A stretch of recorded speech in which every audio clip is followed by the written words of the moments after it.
성도 여러분 안녕하십니까? 오늘도 아침 예배에 찾아오신 성도님들을 진심으로 환영합니다. 하나님께서 우리에게 주신 생명의 법칙이 있는데 그것이 무엇일까요? 온 우주 만물을 창조하신 하나님께서 우리에게 어떤 법칙을 주셨을까요? 오늘 말씀 정말 중요합니다. 꼭 들어보시길 바랍니다. 이제 기도하겠습니다. 하늘에 계신 아버지, 우주에서 보면 너무나도 작고 먼지 같은 지구에 사는 저희를 하나님의 백성 삼으시려고 아침 예배로 불러주신 은혜에 감사드립니다. 아침 예배를 통해서 우리의 마음을 날마다 씻어 하나님의 거룩한 백성 될 수 있도록 인도하여 주시옵소서. 오늘은 하나님께서 주신 완전한 생명의 법칙이 무엇인지 배우고자 합니다. 옥토밭과 같은 마음을 주셔서 말씀의 씨앗이 마음 깊이 새겨질 수 있도록 도와주시옵소서. 오늘도 말씀을 준비하신 목사님의 건강과 가정, 선교 사역을 붙잡아 주시옵소서. 예수님의 이름으로 기도드립니다. 아멘. 오늘 저희가 함께 묵상할 제목은 완전한 생명의 법칙입니다. 이제 목사님께서 교제를 통해서 권면의 말씀을 전해주시겠습니다. 안녕하십니까? 완전한 생명의 법칙은 십계명을 뜻하는 것입니다. 예수께서 말씀하셨죠? 너희가 나를 사랑하면 계명을 지키리라 라고 하셨습니다. 그래서 우리가 주님을 사랑하기 때문에 계명을 지키는 것입니다. 주님을 우리가 사랑하면 우리의 마음이 성령의 지배로 들어가게 되고 십계명을 정말 즐거운 마음으로 지키는 성도들의 삶을 살게 되는 것입니다. 십계명을 지켜서 구원받는 것이 아닙니다. 그것은 큰 오해죠. 하나님을 사랑하는 성도들이 계명을 지키는 선한 열매를 맺게 되는 것입니다. 그래서 하나님의 사랑과 계명에 대한 순종은 나란히 가는 것입니다.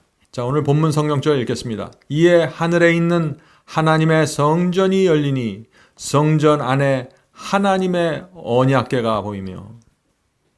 자, 여기 하늘에 있는 하나님의 성전이 열린다 그랬습니다. 다시 말해서 하늘에 성전이 있다는 것이죠. 하늘 성소가 있다는 것입니다.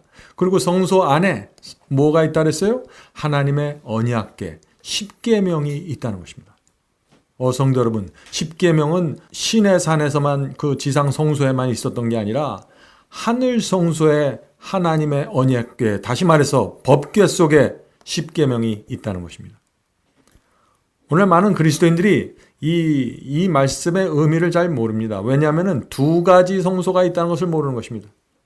지상 성소가 있었습니다. 그것은 유대인들의 성소였죠. 지상 성소가 있었습니다. 그런데 그 지상 성소는 십자가에서 예수께서 돌아가실 때 폐지되었습니다. 더 이상 유대인의 성소에 가서 우리가 양을 잡을 필요가 없는 것입니다. 그런데 하늘 성소가 있는 것입니다. 우리가 방금 계시록 11장 19절에서 읽었죠. 하늘에 있는 하나님의 성소가 열린다 했습니다. 또 그 성소에, 지성소에 언약궤가 있다고 했습니다. 법궤가 있습니다. 그 안에 십계명이 있는 것입니다. 그래서 하늘 성소가 분명히 있는 것입니다. 그래서 히브리서 8장 5절에 보면은 하늘 성소에 대해서 이렇게 말하고 있는 것입니다. 히브리서 8장 5절, 그들이 섬기는 것은 하늘에 있는 것에, 자, 그들은 유대인들이 섬기는 것은 하늘에 있는 것의 모형과 그림자라. 자, 하늘에 있는 것이 하늘 성소인데 하늘 성소의 모형과 그림자가 모세가 장막을 지으려 할 때 지시하신가 어둠과 같으니. 그래서 하늘에 원형이 있고 이 땅에 원형이 있으면 그림자가 있죠. 이 땅에 모형과 그림자가 있다는 것입니다. 그래서 모세가 이 성소 장막을 지으려 할 때 하나님께서 하늘 성소를 보여주시면서 내려가서 이렇게 지어라 해서 성소의 치수와 모양을 다 주신 것입니다. 그래서 하늘 성소가 원형이고 이 땅의 지상 성소는 모형과 그림자라는 것입니다. 자, 다시 읽겠습니다. 히브리서 8장 5절입니다. 그들이 섬기는 것은 하늘에 있는 하늘 성소의 모형과 그림자라. 모세가 장막을 지으려 할 때 지시하심을 어둠과 같으니 이르시되 삼가 모든 것을 산에서 내게 보이던 본을 따라 그 모형을 따라 지으라 하셨느니라. 산에서 하나님께서 하늘 성소를 보여주셨어요. 그래서 모세가 자기가 본 것 그대로 치수 그대로 하나님께 받아가지고 내려와서 지은 것이 이스라엘의 지상 성소입니다. 그래서 십자가에서 돌아가시고 부활하신 그리스도께서 하늘로 승천하셨는데 바로 하늘 성소에 들어가셨다는 것입니다. 그 성소에서 우리의 죄를 위해서 중보하고 계시고 우리가 기도할 때 그것을 받아셔서 하나님께 전달해 드리고 응답하시는 그 중보의 사역을 지금 하고 계신 것입니다. 그래서 우리는 지금 하늘 성소를 향해서 기도하는 성도들입니다. 우리 구주께서는 볼지어다 내가 내 앞에 열린 문을 두었으되 능히 닫을 사람이 없으리라 라고 증거하신다. 우리는 하나님의 성전에 이 열린 문을 통하여 언약궤 안에 보관되어 있는 왕의 법을 본다.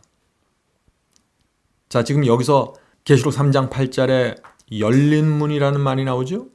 이것은 하늘 성소의 휘장이 열려져 있다는 것입니다. 그 휘장사로 들여다보니까 거기 언약궤가 보인다는 것입니다. 그 안에 십계명이 담겨져 있다는 것이죠.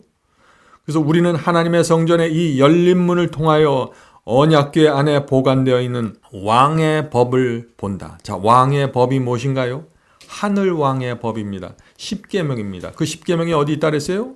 네, 언약궤 안에, 지성소 언약궤 안에 있다는 것입니다. 자, 그런데 왜 십계명을 왕의 법이라고 부를까요? 십계명은 언약궤 법궤 안에 보관되어 있죠? 그런데 그 언약궤 뚜껑 위에 무엇이 있습니까? 거기에 시은자가 있는 것입니다. 시은자라는 것은 은혜를 베푸는 보좌라는 뜻입니다. 다시 말해서 하나님께서 셰키나 영광으로 임재하신 곳입니다. 하나님께서 셰키나 영광으로 임재하신 곳이 어디예요? 법궤 위 시은자입니다. 그리고 시은자 밑에 법궤가 있고 법궤 안에 십계명이 있는 것입니다. 무슨 뜻입니까? 하나님의 보좌를 떠받치고 있는 것이 십계명이라는 것입니다.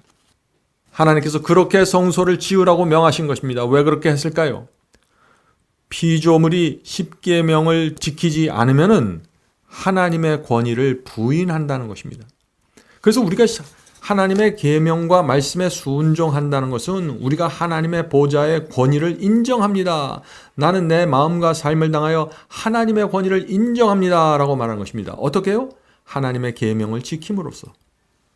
그래서 하나님의 그 보좌 시은자 바로 아래 계명을 두신 것입니다. 십계명을. 오늘날 많은 그리스도인들이 이 계명의 중요성과 보좌 아래 십계명을 두신 그 하나님의 의도를 모르고 있는 것입니다. 그래서 사탄이 어떻게 하는 것입니까? 사탄이 계속해서 하나님의 계명을 공격한 것입니다. 중세기에 하나님의 법을 크게 공격했죠. 그래서 십계명을 공격해서 무너뜨리려고 했던 것입니다. 계속해서 읽겠습니다. 이 열린 문을 통하여 거룩하고 의롭고 선한 법에서 빛이 나와서 사람이 하나님의 요구를 충족시켜줄 품성을 형성하는데 아무런 실수가 없도록 의의 참된 표준이 제시된다. 자, 이스라엘 백성이 애굽에 살면서 하나님의 십계명, 계명을 다 잊어버렸습니다. 그래서 하나님께서 그들을 불쌍히 보시고 그들을 홍해를 건너게 하시고 광야로 불러내셨습니다. 그리고 시내산 앞에 가서 2개의 돌비에 하나님의 손가락으로 직접 십계명을 기록해 주셨습니다. 그러면서 너희는 이렇게 살라고 명하신 것이죠. 다시 말해서 하나님께서 이스라엘 백성에게 도덕률을 주신 것입니다. 그래서 그 도덕률대로 살아야 하나님의 요구, 공의가 만족되는 것입니다. 그래서 우리는 우리의 성품은 십계명을 지키는 성품이어야 한다는 것입니다.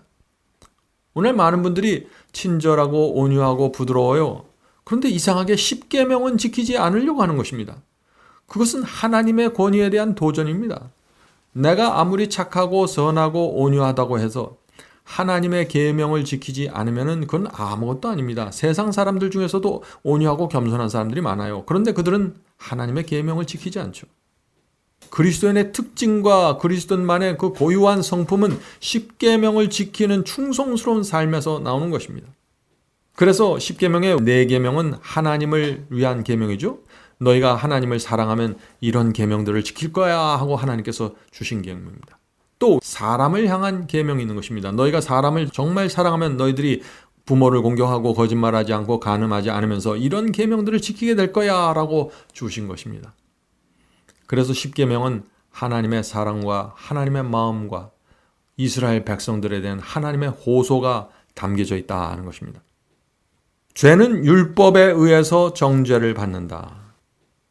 자, 죄가 무엇입니까? 죄가 요한일서 3장 4절. 여러분들 이 성경절 기억해 주셔야 됩니다. 요한일서 3장 4절에 죄의 정의가 나옵니다. 요한일서 3장 4절. 죄를 짓는 자마다 불법을 행하나니 죄는 무엇이라고요? 죄는 불법이라. 성도 여러분, 죄는 불법입니다. 하나님의 법과 계명을 범하는 것이에요. 그래서 그것을 범하면 율법이 와서 나를 정죄하는 것입니다.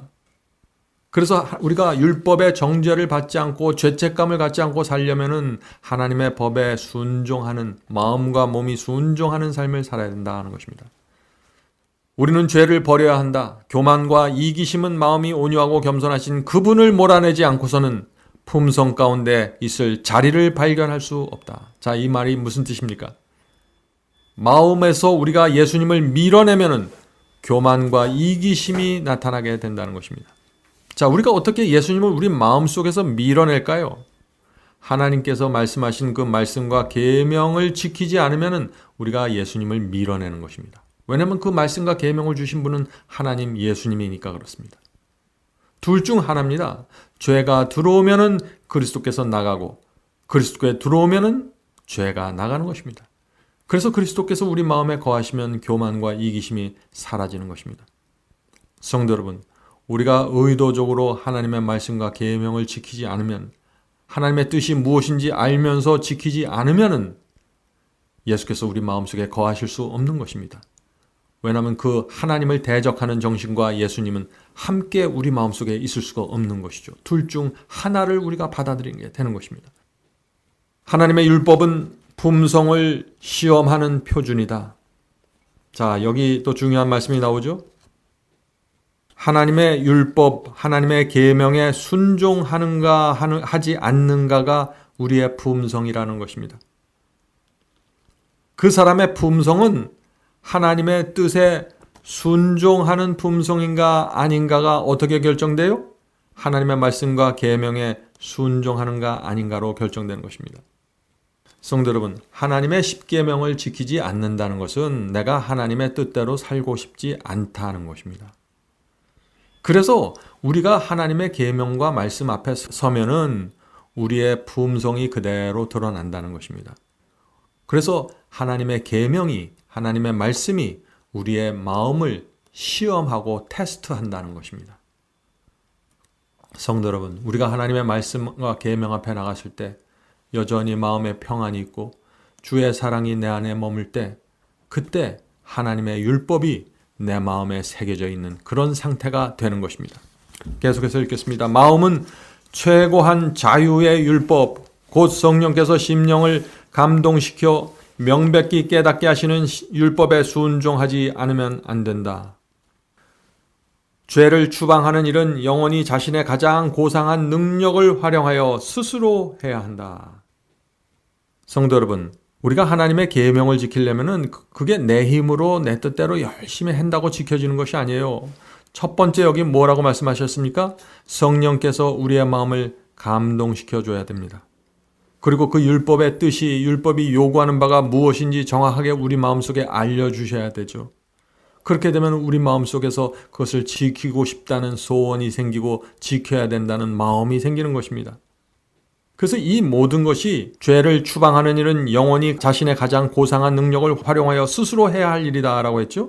가장 고상한 능력이 뭐예요? 우리의 자유의지입니다.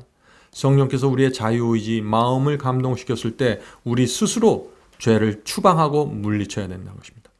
죄는 하나님께서 대신 물리쳐 주는 것이 아니에요. 하나님과 성령께서 내 마음을 감동시켜 주시고 역사하시는 것이고 마지막 선택은 내가 하는 것입니다. 죄를 붙잡고 있을지 거절할지 말이죠.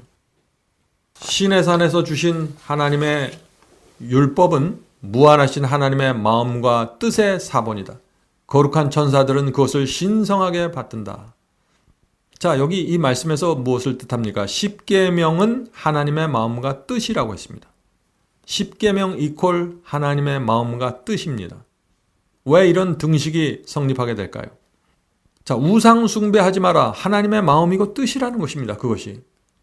여호와의 이름을 망령되이 일컫지 마라. 그것이 하나님의 마음이고 뜻이라는 것입니다. 그래서 우리가 하나님의 뜻을 거절하지 말아야 되는 것입니다. 제7일 안식일을 기억하여 거룩하게 지켜라. 그것이 하나님의 마음이고 뜻이라는 것입니다. 부모를 공경하라. 그것이 하나님의 마음이고 뜻입니다. 하나님은 이런 마음을 갖고 있다는 것입니다. 그래서 하나님께서 이스라엘 백성들에게 하나님의 마음과 그 뜻을 전달하기 위해서 10계명 돌비에 손가락으로 써서 하나하나 10가지 계명을 기록해 주셨다는 것입니다. 그래서 하나님은 그런 마음을 갖고 있기 때문에 동일한 마음, 그 10계명을 지키고 싶은 그 충성함과 소원을 가진 그런 성도들이 결국 하늘에 구원받아 가게 된다는 것입니다. 하나님을 닮은 자들이죠. 자, 10계명 요구에 순종해야 그리스도인 품성이 완성될 것이며 그리스도를 통하여 인간을 타락 이전의 상태로 회복시켜 줄 것이다. 자, 여기 놀라운 말씀이 나오죠. 지금 구원이 무엇인가에 대해서 지금 말하고 있는 것입니다. 구원이 무엇입니까? 그것은 10계명 하나하나 따져서 내가 요거는 지켜야겠다. 오늘 이거 지켜야지. 이렇게 하나하나 따져서 지켜서 구원을 얻어내는 것이 아닙니다. 구약시대 유대인들이 그렇게 하다가 멸망당한 것입니다. 그건 율법주의죠. 구원은 심령의 변화에서 시작되는 것입니다. 십자가의 피를 보고 내 마음속에 하나님의 은혜에 대한, 하나님의 희생에 대한 감사와 충성이 새겨지면서 나도 하나님의 말씀에 순종하고 싶다는 간절한 소원이 생기게 되는 것입니다. 그것이 은혜가 내 마음을 지배하는 상태입니다. 이런 변화가 일어나면은 그런 사람들은 자연히 10계명 전체를 온 마음으로 받아들이게 된다는 것입니다. 10계명 중 어느 하나라도 충돌하거나 대적하는 심령이 없는 것입니다. 그리스도의 피가 우리에게 새 마음을 주셨기 때문입니다. 그 새 마음을 받지 않으면은요, 우리의 옛 마음으로는 항상 이 계명은 지킬 수 있는데 저 계명은 지킬 수 없어. 저 계명은 지키고 싶지 않아. 항상 이런 상태가 되는 것입니다. 그런데 그리스도 아래서 새 마음을 받으면 하나님의 뜻 전체가 내 마음에 새겨지면서 계명을 지키는 것이 무겁지 않게 된다는 것입니다. 성도 여러분, 바로 이것이 구원받는 성도의 경험입니다. 그 율법이 금지한 죄는 하늘에서 결코 있을 곳을 찾을 수 없었다. 자, 이 말씀이 무슨 뜻입니까? 하나님의 계명과 율법을 범하는 죄들을 가지고 하늘에 들어갈 수 없다는 것입니다. 자, 요한계시록은 이 사실을 분명하게 말합니다. 요한계시록 22장 15절, 요한계시록 마지막 장이죠. 하늘 도성에 들어가는 자들을 말하면서 누가 들어갈 수 없는가를 분명하게 선포합니다. 행음하는 자와 살인자와 우상 숭배자들과 및 거짓말을 좋아하며 지어내는 자마다 예루살렘 성 밖에 있으리라. 자, 여기 성 밖에 있으리라 하는데 이것은 새 예루살렘, 하늘 예루살렘을 얘기하는 것입니다. 여기 모두 10계명을 얘기하고 있죠. 살인하지 말라, 우상 숭배하지 말라, 거짓말하지 말라. 이 10계명의 죄 하나하나를 열거하면서 이렇게 지키지 않는 사람들은 하늘 예루살렘 성에 들어가지 못한다 하는 것입니다. 성도 여러분, 살인을 범했던 사람도 하늘 갈 수 있을까요? 그렇습니다. 살인을 범해도 주 앞에 나가서 진심으로 회개하고 용서받으면 하늘 갈 수 있습니다. 그러나 그 죄를 용서받지 못하고 고집하면 못 가는 것입니다. 과거에 거짓말을 했더라도 그 죄를 용서받고 주 앞에 사함 받아야 되는 것입니다. 그 죄를 10계명을 범하는 죄를 그대로 마음에 품고 누구도 어느 한 사람도 하늘 도성에 들어갈 수 없다 하는 것입니다. 그건 당연한 것이죠. 죄를 갖고 누가 하늘에 들어갈 수 있겠습니까? 자, 여기서 마지막 문장을 읽겠습니다. 이 오늘 말씀의 요약이고 핵심입니다. 율법은 사람을 그리스도께로 인도하고 그리스도께서는 그들에게 율법을 돌아보도록 가르치신다. 자, 여기 두 가지를 말합니다. 첫 번째는 율법은 우리 사람을 그리스도께 인도한다고 했습니다. 자, 이것이 무슨 뜻일까요? 바울은 율법을 몽학 선생이라고 했습니다. 자, 다시 말해서 율법은 안내자라는 뜻입니다. 어디로 우리를 안내해요? 그리스도께 안내한다는 것입니다. 왜 이렇게 될까요? 우리가 율법 앞에 서면은 그 율법은 거울처럼 우리가 범한 죄가 무엇인지 보여줍니다. 간음한 사람이 10계명 앞에 서면은 간음하지 말라는 그 계명의 정죄를 받게 됩니다. 아프게 됩니다. 너무나 그 죄를 정확하게 보여주기 때문이죠. 우리가 십계명을 지킬 수 없는 그 이기심, 교만 이런 것들을 가지고 있다는 것을 그 율법이 우리에게 보여줍니다. 그래서 율법은 우리를 그리스도께로 보내는 것입니다. 율법이 우리에게 이렇게 말하는 것입니다. 너는 간음한 죄가 있고 너는 거짓말한 죄가 있으니까 그리스도께 가서 용서를 받아라. 그렇게 율법이 우리를 보내는 것입니다. 그리스도께로. 그래서 그리스도께 가서 내가 죄를 용서받고 거기서 다시 새 마음을 받도록 인도하는 것입니다. 그래서 몽학 선생이라고 부르는 것입니다. 성도 여러분, 율법은 나쁜 것이 아니에요. 율법은 우리의 죄를 가르쳐주고 그리스도께로 보내는 역할을 해준다 하는 것입니다. 그래서 하나님께서 율법을 만들어 주신 것이에요. 왜? 율법을 만들어 주지 않으면 내가 무엇을 잘못했는지 내 죄가 뭔지 도무지 알 수 없기 때문이죠. 자, 두 번째는 뭐예요? 그리스도께서는 우리에게 율법을 보도록 가르치신다. 자, 무슨 뜻입니까? 율법이 우리의 죄를 지적하면서 그리스도께 보냈는데 그리스도는 율법으로부터 온 우리에게 다시 율법을 보도록 가르친다는 얘기입니다. 자, 이 말씀을 설명하죠. 율법을 범한 죄책감을 갖고 심한 마음의 아픔을 갖고 그리스도께 오면은 그리스도께서 우리의 죄를 용서하시고 위로해 주시고 다시 일어서서 용기를 갖고 믿음으로 살라고 우리에게 호소하십니다. 그리고 우리에게 다시는 율법에 빠지는 삶을 살지 말라고 말씀하시는 것입니다. 다시 우리를 율법으로 보내는 것입니다. 율법대로 살라고 말이죠. 성도 여러분, 예수께서 간음하다 현장에서 붙잡힌 여인에게 뭐라고 말씀하셨습니까? 나도 너를 정죄치 않나니. 무슨 뜻이에요? 내가 너를 용서하나니, 그런 말씀이죠. 나도 너를 정죄치 않나니 가서 다시는 죄를 범하지 말라. 가서 다시는 계명에 불순종하는 생애를 살지 말라 하는 것입니다. 성도 여러분, 하나님께서 우리를 용서해 주시는 이유가 뭡니까? 이제부터는 죄를 범하지 말라는 목적을 갖고 용서해 주시는 것입니다. 우리 부모도 그렇죠. 우리 부모도 자녀에게 용서해 주면서 이제 다시는 나쁜 짓 하지 말라고 말하지 않습니까? 마찬가지입니다. 하나님의 피로 용서받은 죄인의 심령 속에는 가서 다시는 죄를 범하지 않겠다는 소원과 결심이 생기는 것입니다. 충성이라는 두 글자가 가슴속 깊이 새겨지는 것입니다. 이것이 새 마음을 받는 경험이고, 이런 마음을 가진 성도들은 자연히 하나님의 십계명에 순종하는 열매를 맺고 살아가게 된다는 것입니다. 성도 여러분, 오늘도 우리가 혹시 율법 앞에서 정죄를 받은 죄가 있다면 율법은 몽학 선생이 돼서 우리를 그리스도께 보내주실 것입니다.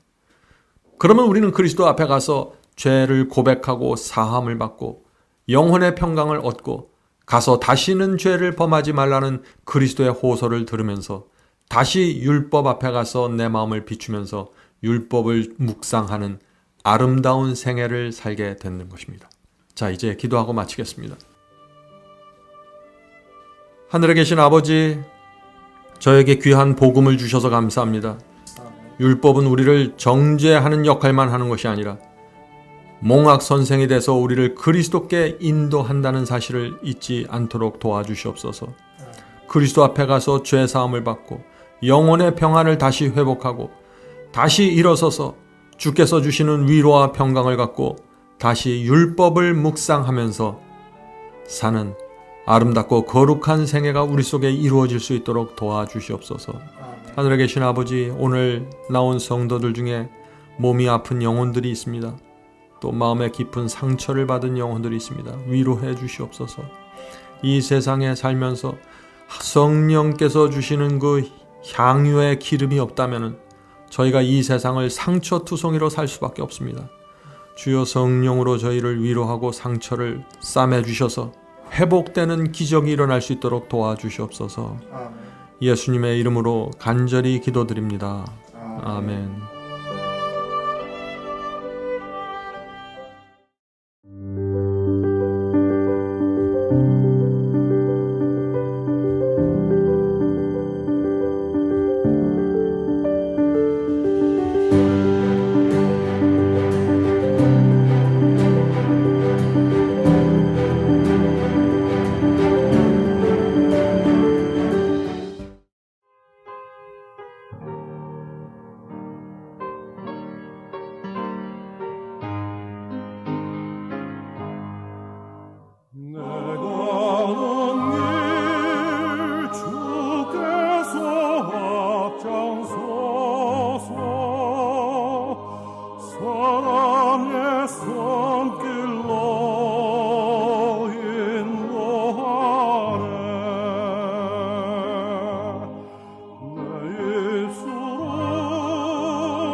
내 몸